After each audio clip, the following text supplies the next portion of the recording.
1 2 double I do 1 2 double I do এটার মানে কি? হ্যাঁ, আজকে আমি একটা খুব সুন্দর তোমাদের স্পেলিং রুল শেখাবো।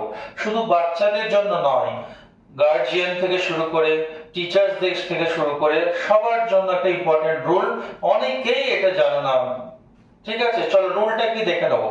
দেখো, আমরা জাম্প ভার্বটার সাথে যখন আইএনজি লাগাই তখন আমরা পিটা সিঙ্গেল একটাই থাকে, জাস্ট আইএনজি লাগিয়ে দিই। কিন্তু স্টপ ভার্বটার সাথে যখন আমরা আইএনজি লাগাই তখন কেন ডবল পি করি? ইয়েস, এই রুলটাই আমরা আজকে শিখব।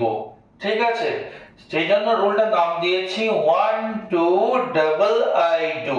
রুলটা কি তাহলে আমরা শিখে নিই। রুলটা কি দেখো, তুমি যে ভার্বটার সাথে আইএনজি লাগাবে পিছন দিক থেকে তুমি গুনবে 1 2। যদি 2 নম্বরে ভাওয়েল পেয়ে যাও তাহলে পাশের কনসোন্যান্টটাকে ডবল করে দেবে আইএনজি করার সময়। যেমন দেখো, রানের 1 2 1 2, 2 নম্বরে ভাওয়েল পেয়ে গেছি, পিছন দিক থেকে আসবো কিন্তু। অর্থাৎ যখন রানিং লিখবো, যেহেতু 2 নম্বরে ভাওয়েল পেয়ে গেছি, রানিং স্পেলিং লেখার সময় আমরা এটা করে দেবো ডবল এন। দেখো, এনটা একটা এক্সট্রা এন অ্যাড করলাম, রানিং। বুঝতে পারলে? তাহলে বলো তো হেল্পের ক্ষেত্রে হবে? চলো দেখি, কাউন্ট করো পিছন দিক থেকে। 1 2, 2 নম্বরে কিন্তু এল আছে, ভাওয়েল নেই, কনসোন্যান্ট, তাহলে করব না।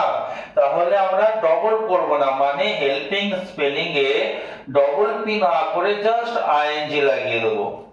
বুঝতে পারলে? আরেকটা দেখো, ট্যাপ। ট্যাপের ক্ষেত্রে কি হবে চলো চেক করি।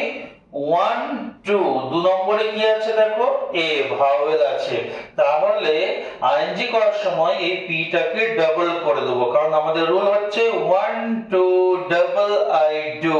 তাহলে ট্যাপিং স্পেলিং এর সময় ডবল পি করে দেবো। আশা করি এই রুলটা তোমরা নতুন একটা রুল শিখলে। ভালো লাগলো অবশ্যই ভিডিওটাকে শেয়ার করবে, লাইক কমেন্ট করবে। Thank you.